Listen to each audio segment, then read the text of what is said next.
Happy New Year, ladies and gents, and welcome to the Iraq Football Podcast. I'm your host, Hassan, and today we're going to be discussing all things related to Iraqi football, including our recent game with the UAE. We're going to be discussing as well Alaa Abbas making his debut finally in Portugal, alongside tons of other content. I'm joined, of course, by my friend and colleague, none other than Hassan Osama. Hassan, welcome to the show. Great to be back. It's been a while. We have a lot of stuff that's gone on, and really happy to get into it today. Yeah, I'm excited to talk about it. It's been about a month since we last touched base. A surprising amount has gone on, especially with the transfer window open and Iraq playing their first match of 2021. Of course, we took on UAE. Hassan, what did you think of the match? Yeah, well, of course, right away it was fun to see the Iraqi national team back on the pitch. It's been a while since the last friendly, but it's always a pleasure to see them, even though sometimes the actual game on a footballing level isn't the same as Europe. But, my impressions of the game itself was we saw more of the same in terms of the play style, which we come to expect at this point. You're going to expect the same thing from Katanec. He has his style, and he knows how he wants the team to play, and we saw the same thing against UAE. So a very strong defensive performance. We did struggle in terms of actually creating attacks and finishing, of course, ended 0-0. But that's another thing that we did expect, and we would have expected again to struggle to score without Amy, without Alaa, without a number of our strong attacking players. I mean, we played those two games in December. Number one was against Uzbekistan. What was the other team? I'm just trying to remember that we played the friendlies with. It feels like ages ago. Jordan, I believe, yeah. Jordan, yeah, exactly, yeah. Jordan. This game just felt like more of the same in that sense, in terms of the players still didn't look very fit, and it wasn't amazing in terms of quality, but it's still just getting to watch Iraq, especially after going nearly a year without being able to watch the national team. That made it enjoyable. Before we go into the kind of like nitty-gritty details of the match, let's talk a little bit about the squad chosen by Katanec. What were your thoughts on the different squad selection, let's say? Yeah, so we saw a few new faces.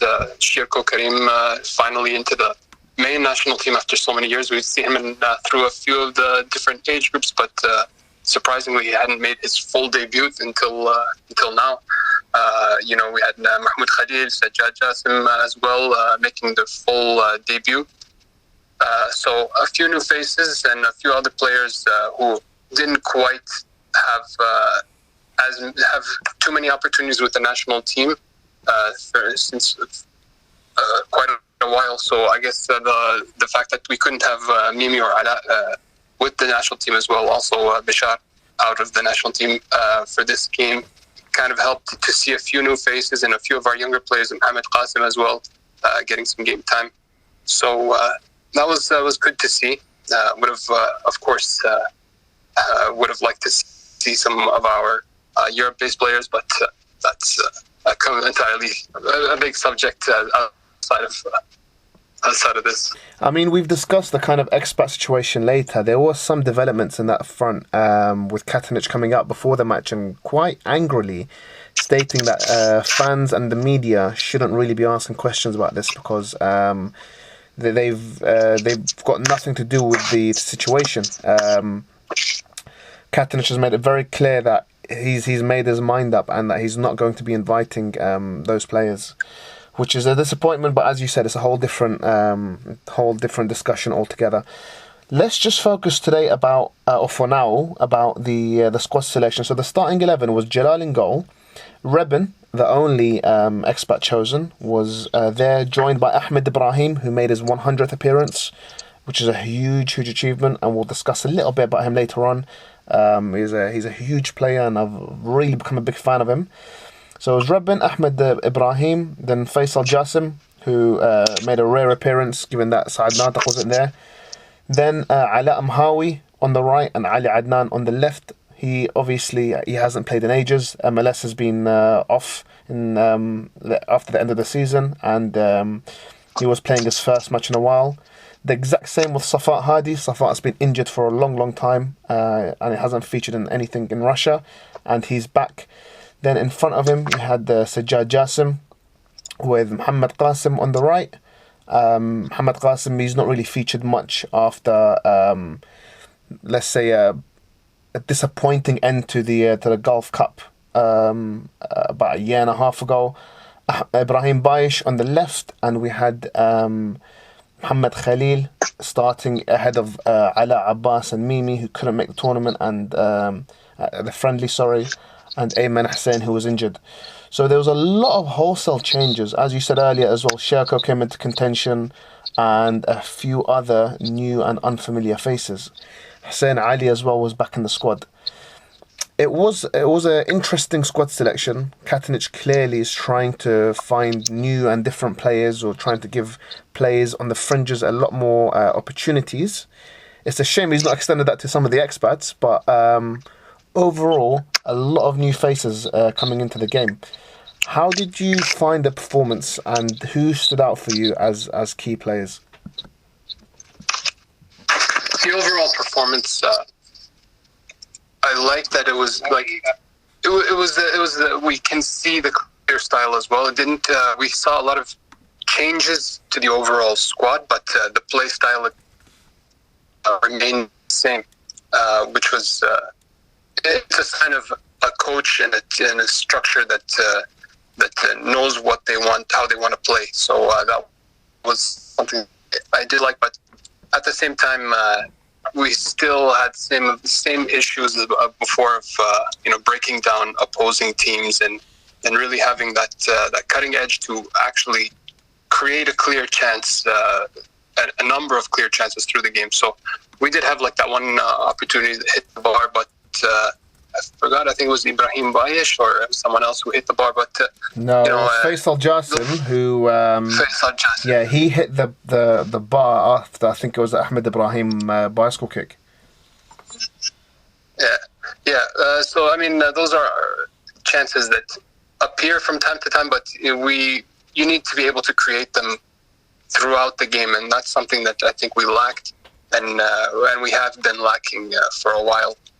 But aside from that, it's a strong defensive performance, pretty safe. We were not threatened at all by UAE. So some pluses and some minuses. I spoke to Rebin before and after the game. He was quite happy with the performance. He thinks like under Katanic we've come a long way defensively, and we're doing a very good job. The main issue we're having is exactly what you pointed out, that kind of attacking approach where we're not really creating too many chances. We had that one chance where we came close, we hit the woodwork, but that came through a set piece, and it's not really indicative of our ability to pass the ball, to split open defences, etc. And it's something we need to really work on now if we are to qualify for the World Cup, as unlikely it may seem. I will say that obviously this team had a lot of players that were lacking in match fitness. There's a lot of huge players missing from the squad. So we don't want to get too caught up in the performance. Jalal really stood out for me as a huge player. The thing is, I was having a discussion with a guy on Twitter called Son of Katanic, which is an interesting handle, but let's ignore that. We were talking about how in every position you can have some sort of decent level backup. So for example, up front, if Mimi's injured, you could bring in, for example, Alaa Abbas. If on the right, let's say for example Humam's injured, you could put in the Mazen Fayyad. In goal, your real options are only Jalal Hassan or Mohammed Hamid, and I know both get tarred with the same brush, and I think it's really unfair. Now, I don't want to really go into Mohammed Hamid, because everybody that listens to this podcast and that's interacted with me knows I don't really rate him. I think he's a terrible footballer, but Jalal gets that same level of hate that he gets, and I think that's completely unfair. Jalal might not be Van der Sar or Peter Schmeichel. Okay, let's not pretend he's world beater, but I think he's levels above Mohammed Hamid. He's significantly better in goal, and this match he really stood out in terms of his confidence, his ability to come off his line. He came off a few times and kept the team with a clean sheet. There was even one moment where he made a very, very good save from a header. He also, when Rebin made the mistake in defence, lost the ball, Jalal was there to clear the lines. And he did it a few times, even aerial threats that Iraq are notably poor when dealing with. Every time the ball was in a box, Jalal just came out and he just dealt with it easy. And it's something that I think people overlooked in that match. And he's having a very, very good patch of form, actually. He's done this the last few games, and I think he's just gone under the radar. So I just want to give him a shout out, actually, because he has been very good. The thing is, though, why I think it's so important for Jalal to kind of keep up this form is that the knock-on effect of your goalkeeper not having the confidence to come out and command his box, to organise the defence, is that the defenders start to panic. And when the defenders start to panic, the whole team just starts to fall apart because the midfielders panic and then the strikers panic. But when you have a goalkeeper like Jalal who's assured, who knows what they're doing, the defenders can kind of settle down. They know that there's a goalkeeper there that they can turn around and pass back to. They know that if they hesitate and make a mistake, the goalkeeper is going to be there and kind of bail them out. Whereas we never had anything of that sort under Hamid. In fact, quite the opposite. You used to watch the defence, and the defence are always on edge, knowing that the slightest mistake and Iraq are very likely to concede because their goalkeeper under Hamid or whoever else we had after Nur Sabri. We've not had that same level of consistency, unfortunately, but it seems like Jalal's finding form. I hope he really does keep it up. And as Son of Katanich said, and I agree with him, he's probably our most important player in the squad because he's the only one who we don't have somebody else to come in and fill that kind of void. Whereas other positions, we have somebody that can step in and at least be adequate. In goal, we don't have anyone. It's just Jalal Hassan, and he's kind of fortunately holding the fort for us right now. Hassan, who for you really stood out as man of the match? Honestly, in terms of man of the match, I would, just because, the rest of the players, they were, it was a solid, overall, it was a pretty safe and solid performance, but the ones who's standing out, I will say Jalal, just for the same reasons as what you just outlined, just a calming presence in defense, organizing them, and as you said. So as soon as the goalkeeper, if the goalkeeper is not safe, then everyone else, the rest of the team falls apart. So it's one of the most important positions, and seeing the difference between Jalal and Mohammed Hamid, not to pile on Mohammed Hamid, but Jalal gave us a good performance, and I would say he was the standout. Yeah, 100%. I mean, there are some other players that I think looked very good. I enjoyed watching Ibrahim Baish, for example. I thought he had a good match. Muhammad Qasim as well looked very lively down the wing. His running up and down created a lot of opportunities. But Muhammad Khalil didn't have an amazing debut. He was taken off quite early, unfortunately. Alaa Abbas picked up a knock, and Mustafa Mohammed came on. He looked assured. I'm not going to say he looked good. He looked assured. But I mentioned a little bit about Ahmed Ibrahim and him making his 100th debut, or 100th match, I should say. And when Iraq played in the Asian Cup 2015 under Schnesh, and we reached the semi-final, when Salam Shaka retired, I was really, really worried. Salam Shaka, we talk about like that calming presence. He was playing at the same time with Yunus Mahmoud, so Yunus had the captain's armband, but Salam was a huge leader figure, and when he was on the pitch, he kind of had this aura about him where the rest of the team just calmed down, and they slowed the tempo when they were allowed to think with the ball, and they played the kind of nice passing game. Salam was really good at kind of reading the game, making interceptions, breaking up opposition play, and passing the ball out from the back. So when he retired, I was really worried that we're not going to have somebody that will be able to kind of fill that void. But lo and behold, Ahmed Ibrahim's kind of grown and matured into somebody that's been able to do that. And he's been huge for us. The only other player that I've seen recently that has that kind of relaxed attitude to playing on the ball, I would say for Iraq in the last couple of years, well, there's two players that come to mind. Yasser Qasim, during that same tournament or around that same period, where he looked incredible. Every time he had the ball, everything just kind of slowed down. And it was like watching a player on FIFA, where they have the whole the field from a different perspective, and they could see players making runs, etc. The other player as well is somebody who's kind of just disappeared from the picture completely, but I still think he's an amazing player, which is Saad Abdel Amir. He played in the Olympics, which is pretty much the last time we got to see him, against Brazil, Denmark and New Zealand, and again he looked levels above everybody else. He's one of these players that just controls the game, controls the tempo. A bit like Paul Scholes for Manchester United and how he used to run things. And we've not really had that. Safar does it a little bit, but not to the same degree, I don't think. And that's not to say anything bad about Safar. He's just a different type of player. But Ahmed Ibrahim's brought in a kind of different style of leadership, which is about kind of... how would I describe Ahmed Ibrahim? Kind of like aggression, winning the ball at all costs, putting your body on the line. And I think Rebin has kind of brought in that kind of calming aspect. And I think together, alongside a third partner, whether it's, for example, Faisal Jassim or Saad Natiq, or if we're to bring in Ali Faiz or whoever it is at centre-back, I think as a three pairing at the back, we have a very good defence now.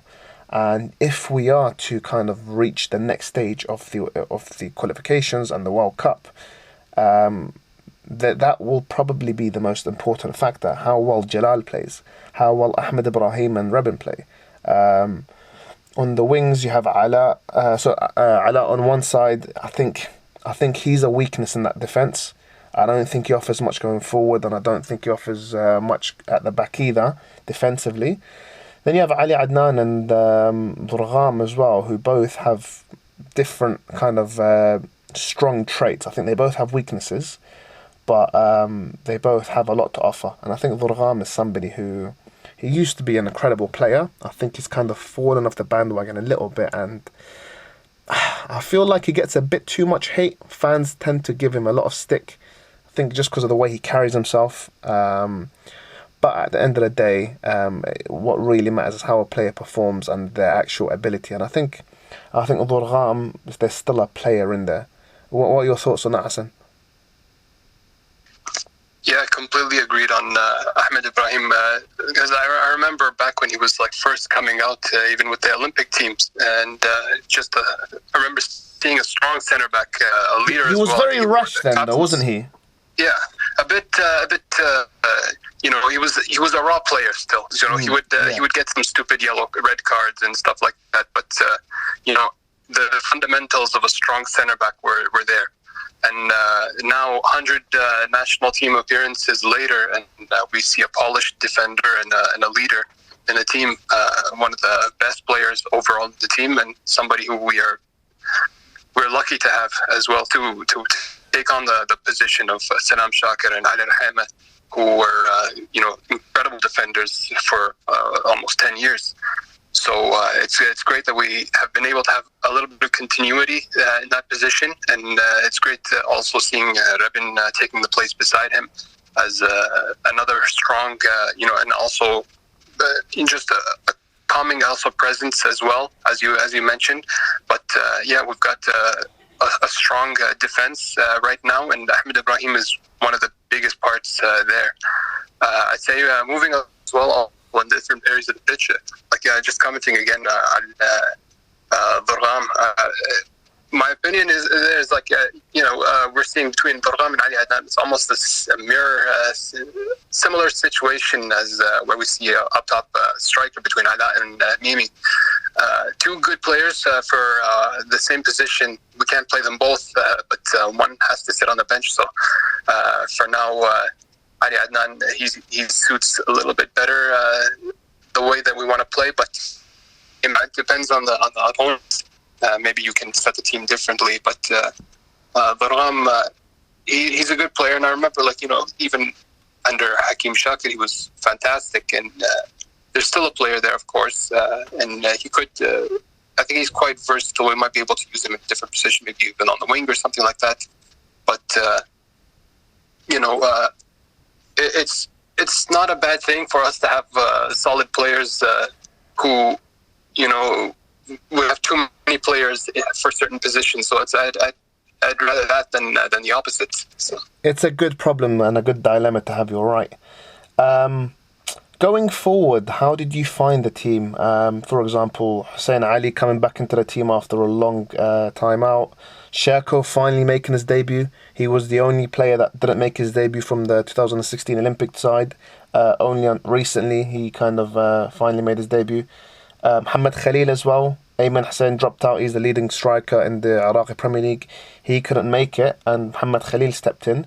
What were your thoughts on these new players coming in / Hussein Ali?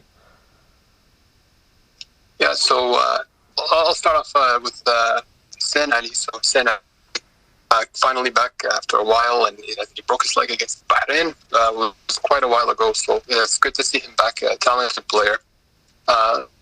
There was a little bit of an issue, the one thing that I would say is that attacking forward, when we had the ball in the final third, there was a lot of rushed plays and a lot of I would say selfishness in terms. It's not just Hussein Ali, but it was a lot of the other players as well when we're attacking.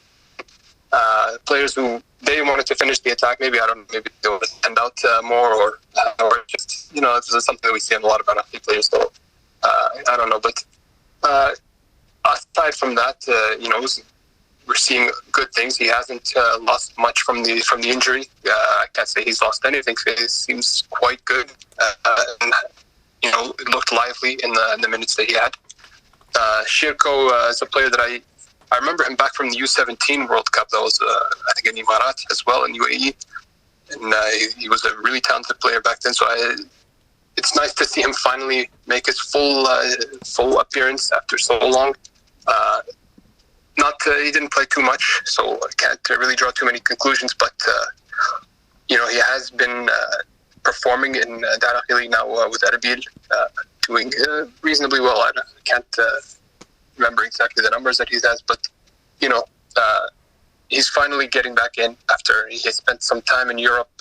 That it was up and down there, so some stability for him and maybe a chance to get to his best. So that should be nice. Sherko's an interesting player. He really kind of set the standards high for himself in the under-17s. Now, whether he was the actual age or not, I don't want to get into that. But he ended up moving to Grasshoppers in Switzerland, and I was really, really excited to see how he does there. Sometimes luck is not on your side. Unfortunately, he picked up some serious injuries in his time there. He ended up moving to Austria, and again, just picking up continuous injuries. But now he's back in Iraq. I did watch him quite a few times last season, and a little bit this season as well. He's not really stood out, or he's not lived up to my expectations of what a player that moved to Europe would be able to do. But I think if he gets a few more chances, once he finds his feet at his new club, given the disturbances we've had with COVID, etc., maybe he's really going to grow into that position. Well, we've talked a little bit about some of the players that were missing, including Mimi, Bashar, there's also Alaa Abbas.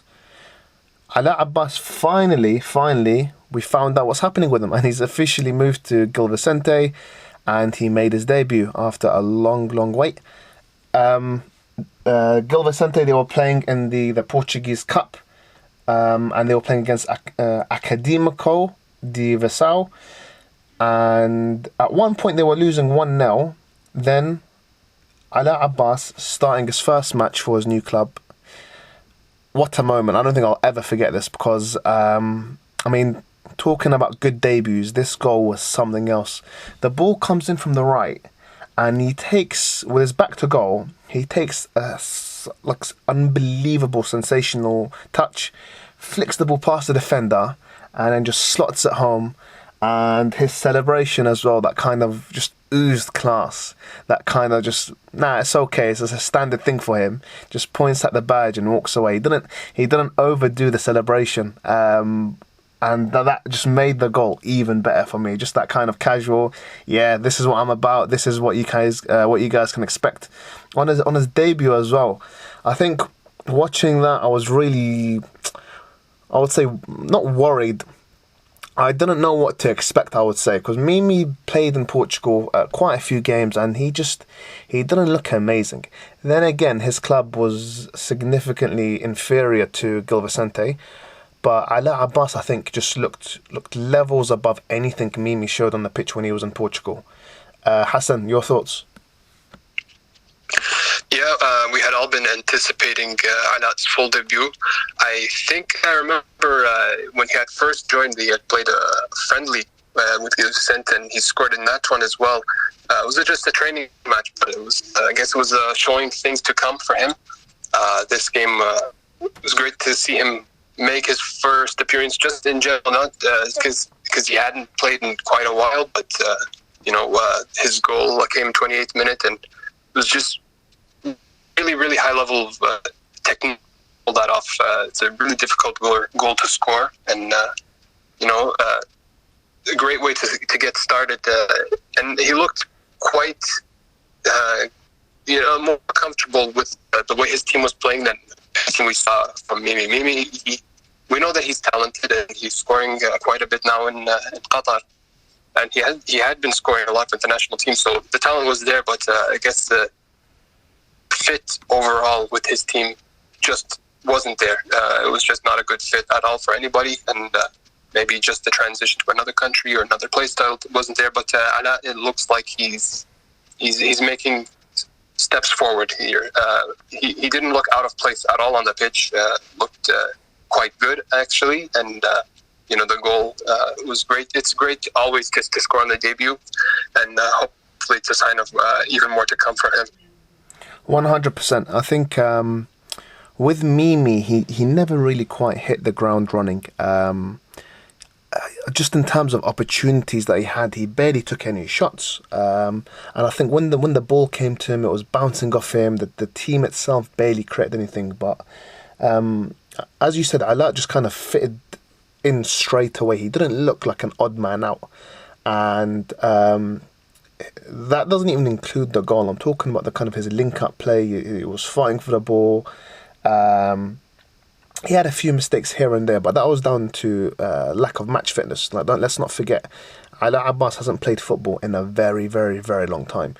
And the manager even came out and said this. He said, don't get too excited yet. He's still got a lot of work to do, but we have big plans for Alaa Abbas, and hopefully in time he's going to prove himself to be a very valuable striker.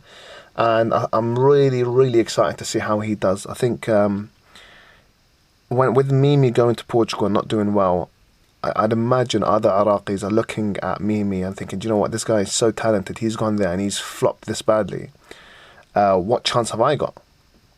Now, fortunately, Alaa's gone there, and if he does well, that will kind of open up the doors and the floodways to other young aspirational players. Because we talk about Ali Adnan, but he went to, for example, Turkey, then Italy, and then the MLS. But we have Safa going straight to Russia from the Iraqi League. We have Alaa Abbas going straight to Portugal.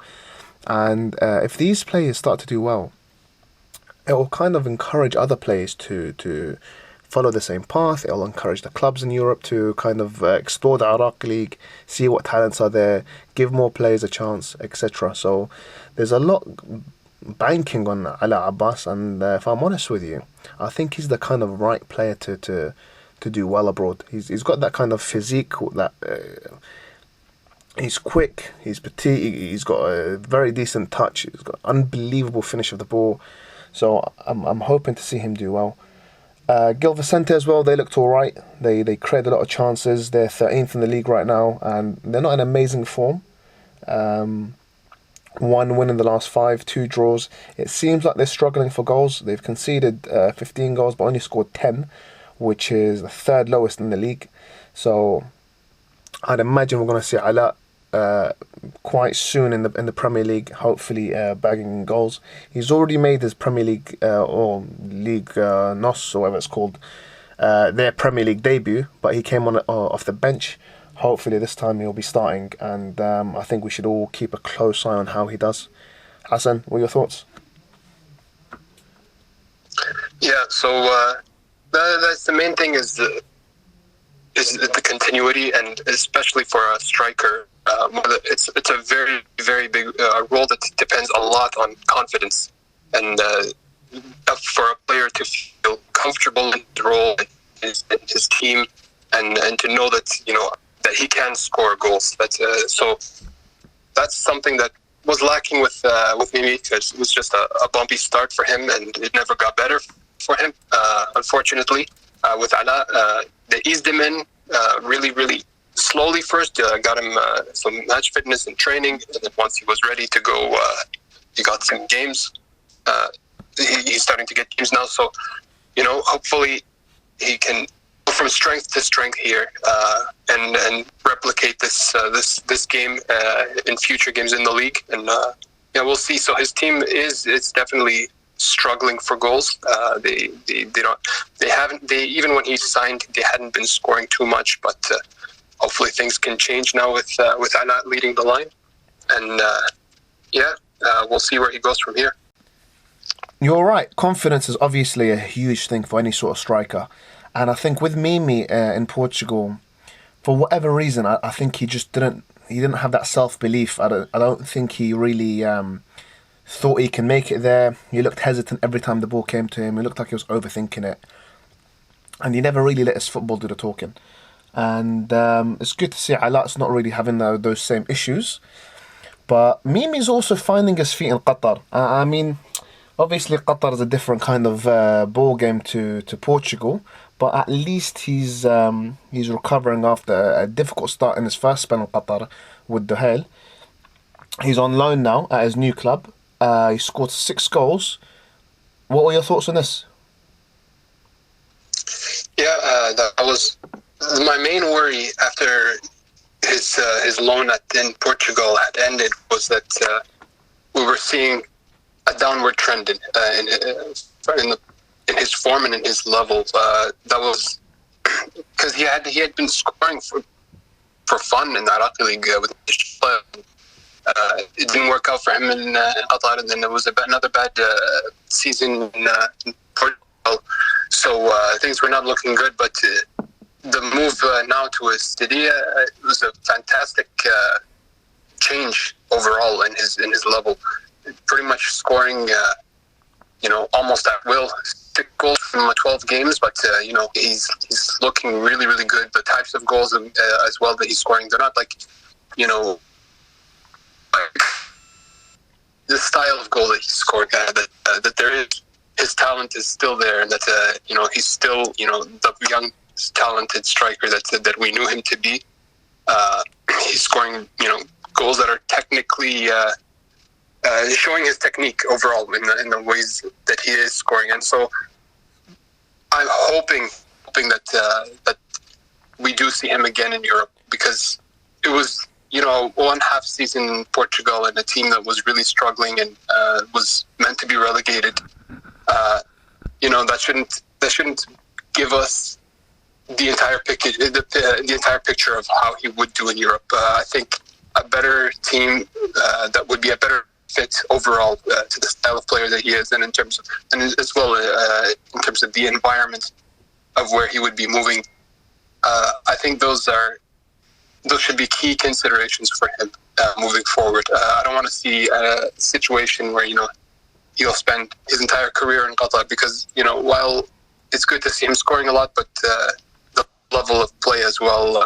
I would like to see all of our players at the highest level that they can. 100%. I think the good thing with Mimi, though, is when he was going through that difficult spell in Duhail and Portimonense, he kept on scoring for Iraq, and I think that's why I don't think he found his form too difficult to maintain with the national team. He kept at it. He continued to score, but I think it was more of a psychological thing because when it came to his clubs, he wasn't able to replicate his form. I think hopefully this will kind of give him the boost and the self confidence for him to know that he can do it outside of Iraq, and eventually I'm hoping he gets a break and is able to find a club abroad, and he's able to show everybody what he's able to do. Now, speaking of Qatar, Bashar's obviously he's finally left Persepolis. There was loads of issues he had there, including issues with payment, etc. He had a very, very good spell there, but given how well he was performing, I really thought we were going to see him move to Europe. To see him move to Qatar was a bit underwhelming, especially Qatar Soccer Club. If he moved to one of the bigger sides in Qatar, I would have accepted it a bit more, but unfortunately that wasn't to be. Moving to Qatar SC and also losing the Asian Champions League final, it was, I think, two whammies in quick succession for Bashar. But he's looked good in the one game that he's played. What were your thoughts on that? Yeah, so following him in the Iranian league, he had been playing really well for his team. One of the best teams in the league, won the league title 3 times in a row, and among a number of other tournaments.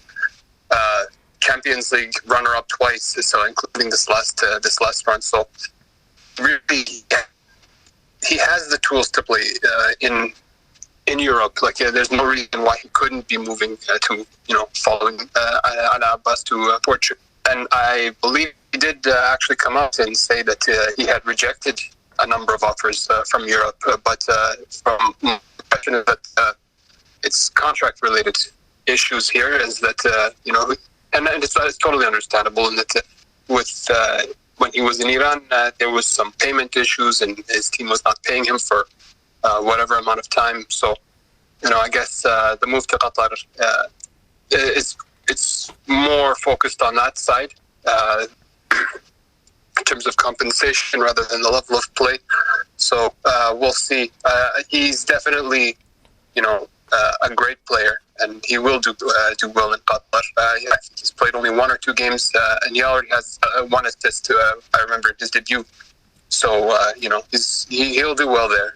But I really do hope that we can see him in Europe because he's a classy player. He's really, really.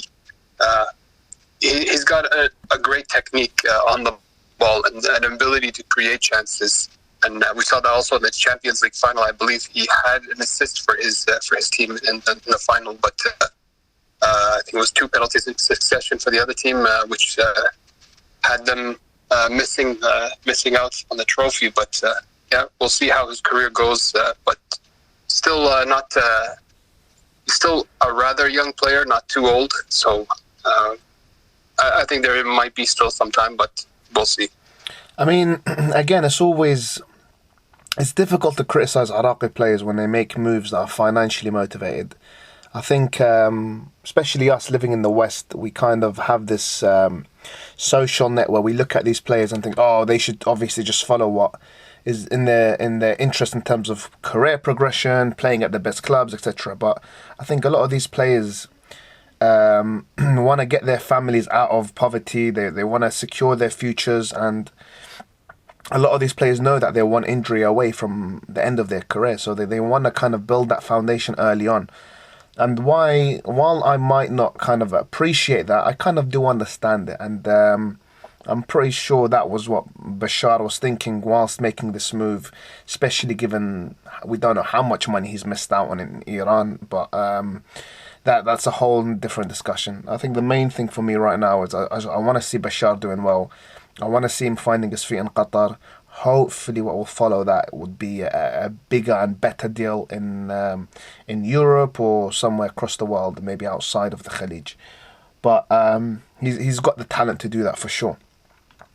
Another player who's also been involved in a transfer recently, Rebin Sulaka, good friend of the show. He's left Arda. Arda were 4th in the table. He joined them, I think it was 8 games ago, and they were in amazing form. They shot up the table. thanks partly due to his amazing performances. And now he's joined Levski Sofia, a giant in Bulgarian football, but not doing too well this season. They sit ninth, and they've only won 4 games out of 16, including three losses and a draw in the last 5 games. What do you think of Rebin moving to Levi Sofia? Is this the right move for him? Yeah, it was quite a shock to me when I first saw it, since his team is fighting for Europa League. Well, his old team, Arda, had been fighting for Europa League qualification, so, it was a sudden move from my perspective, but we'll see how it goes. I'm sure he knows what he wants to achieve with his career, and it's hard to find too much information, I guess, on the Bulgarian league itself. So I don't know. We'll see. It's halfway into the season. There's not too much. There's a lot contingent as well in terms of the outcomes of the teams. He's a good player as well. Very center back, as we know him from the national team as well. So he'll be a strong addition. I think Rebin, and this goes for everybody really. So Rebin, I was trying to work some moves for him recently to move to the EU. Not EU, sorry, the UAE. But COVID has really made things very difficult. A lot of clubs are reluctant to pay high wages, to sign anybody.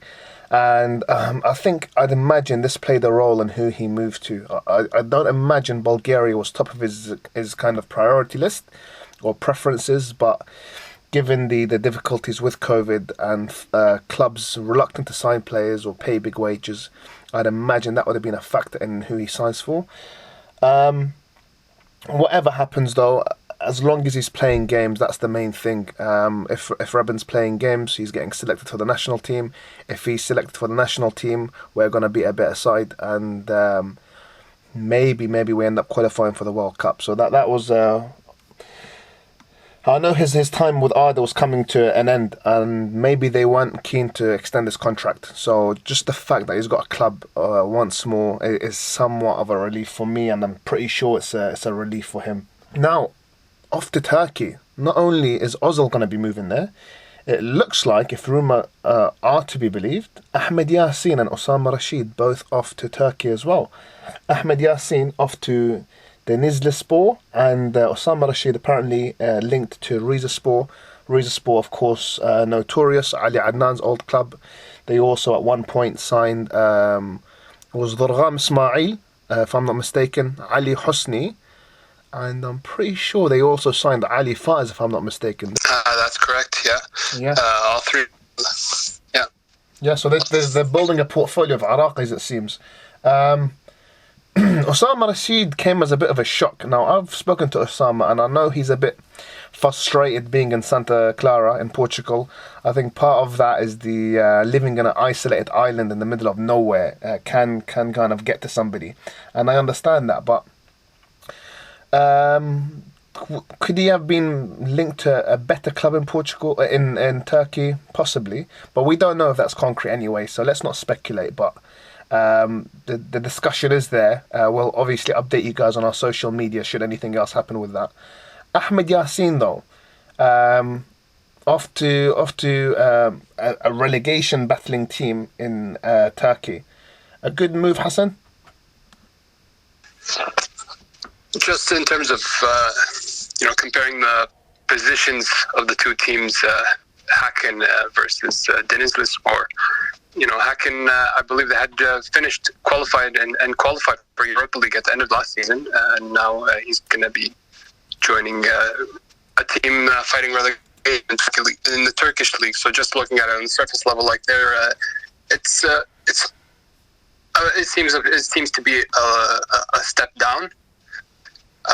The league, in terms of the level between the two leagues, both Swedish league and Turkish league, it's hard to say that one of them is distinctly better than the other. Though the Turkish league does have a number of really strong teams, Fenerbahce, Beşiktaş, Galatasaray, but overall the league itself, I think it's a similar quality. So, we'll see. I think it could also be something related to, contracts and stuff like that. So it's hard to say. There's so many mechanisms behind every transfer, and there's so many different variables and information and things that go on in the background that the average fan, they don't see it. So I think you're right. I think we don't actually know what's gone on behind the doors, and obviously nothing's official yet.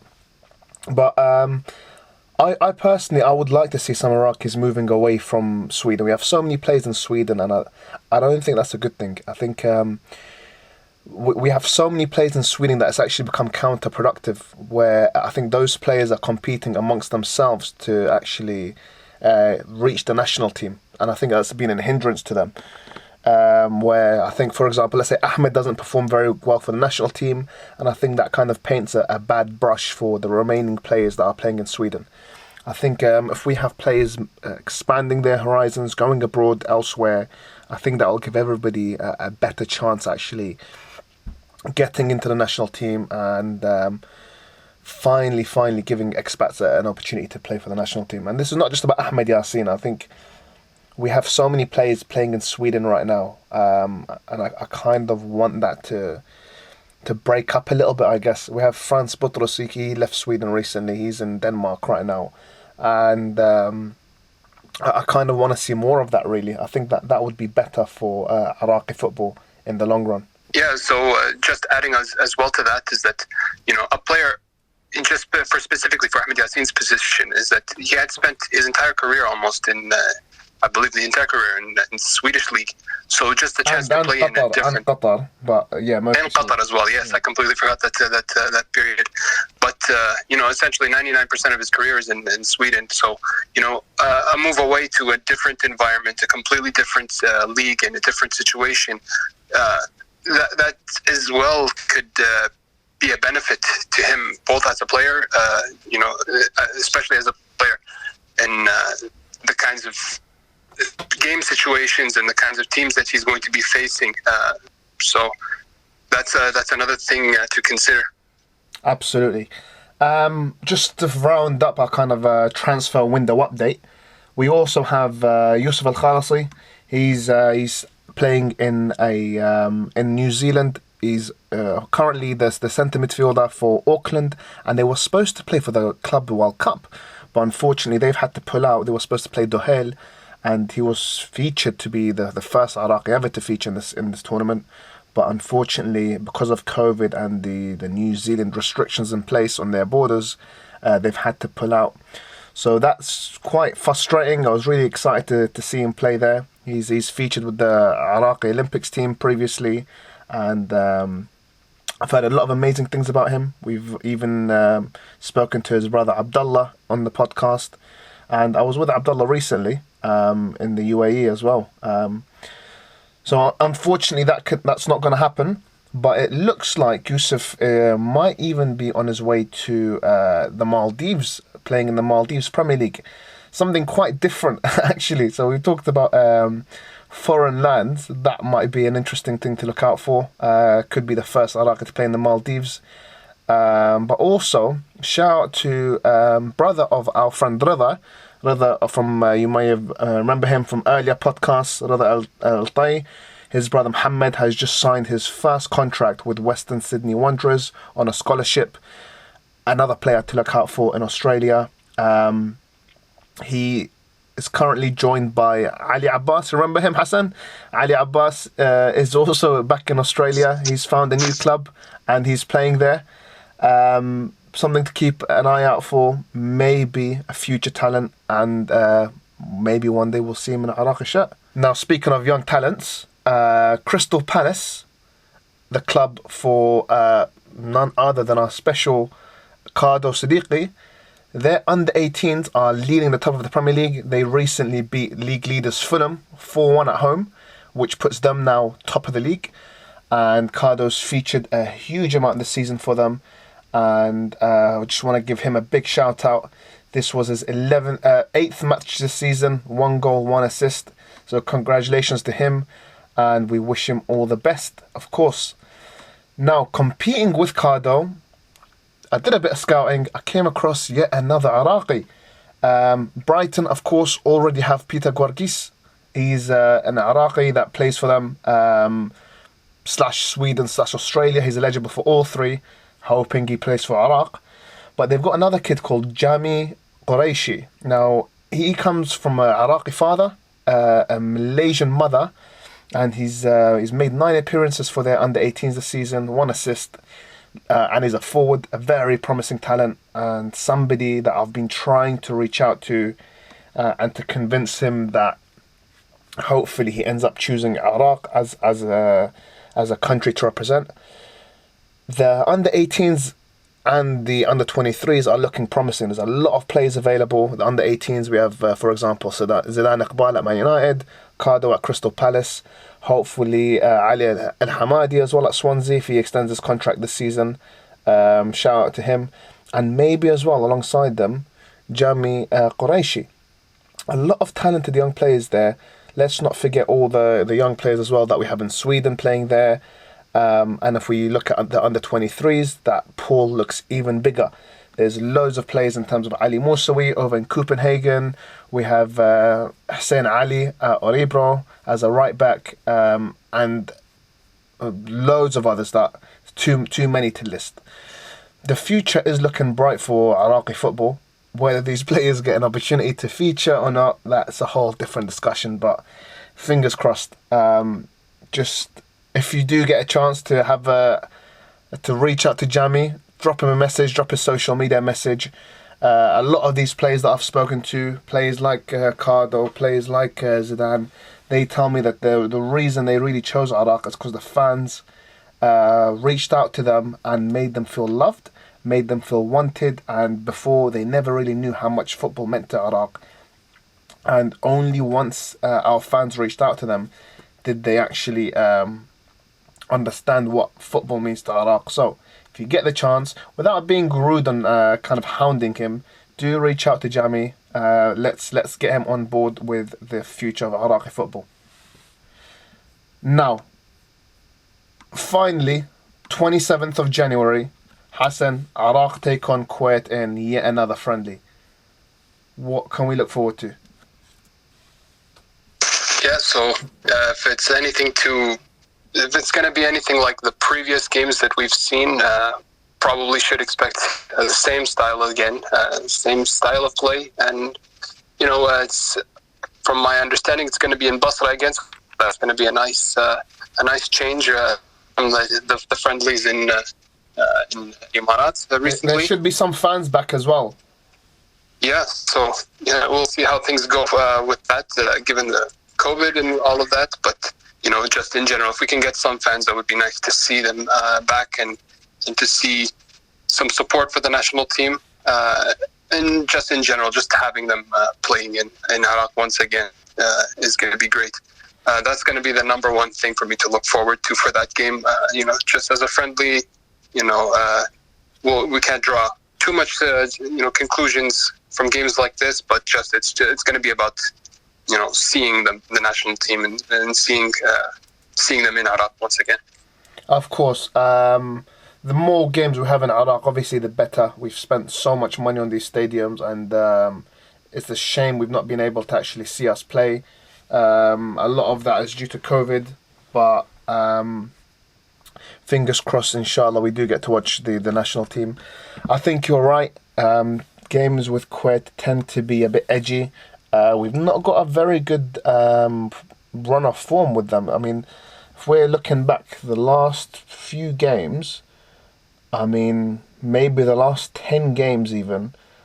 No, the last 12 games, we've only beaten them once. That dates all the way back to 1990. We've only beat Kuwait once in, I think it was 2013. I think it was Ahmed Ibrahim who scored the winner there. But no, sorry, it was a Hamadi Ahmed. that takes me back to a long time. So we are due a win against Kuwait. Hopefully, if we can get some goals into the next friendly, that will be amazing. We are going to be missing a lot of players though. This falls outside of the FIFA official window for national teams. So don't expect people like, for example, Safa, Ali Adnan, Rebin to be there, etc. I think it's going to be an opportunity for Katanich to test some of the local boys, similar to how we had in this match.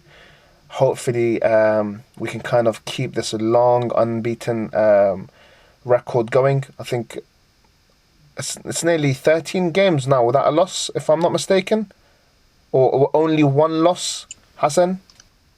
Yeah, it's been only a handful of losses under Katanich. That's the main key features of this team, is that even if we don't win, we also won't lose. I think the last official losses have been like maybe West Asian Cup to Bahrain, 1-0 in the final, loss in friendly against Tunis, and then also there was the 1-0 loss at the Asian Cup against the eventual winners, Qatar. Losses have been few and far between. Mostly it's been good victories and then also, draws. So if we don't win, then we're also not going to lose. So that's fingers crossed we're not going to lose. I think whatever happens during the match, the main thing I really want to look forward to is more of a better performance, because at the end of the day it is a friendly and I don't think results are going to count towards anything. I want to see more from Jalal Hassan maintaining his form. It's going to be interesting to see how the defence copes without Rebin as well, since I doubt he'll feature in that match. So the main thing is to see what Katanich can come up with, and fingers crossed, inshallah, Iraq continue this very good patch of form, and we'll be back to discuss that match with Hassan, of course, shortly after. Yeah, so looking forward to that friendly, and we'll see how things go from there and how things change between now and between the next time we get to talk about Iraqi football. Excellent. Guys, just finally, don't forget to follow us on social media. You can find my @ on Twitter, which is Iraq Football Pod. You can find me on Instagram @ Iraq Football Pod, or my personal one, which I use mostly, @ Hassanan, HASSANANE. Hassan, where can we find you on Twitter? Predominantly Hassano under 1193. Okay, if you want to reach out to Hassan, find him there. Guys, just a final request. We've had a lot of podcasts recorded over the last couple of months. Thank you so much for the support. We wish you guys a amazing 2021. We ask though that you don't forget to subscribe to our channels. You can find us on YouTube as well. But most importantly, do recommend us to your friends. Do share our podcast with your social medias. Leave us good reviews. That's the only way we're gonna grow as a channel, and we can't do it without you guys. So thank you so much, and Yalla ya Iraq.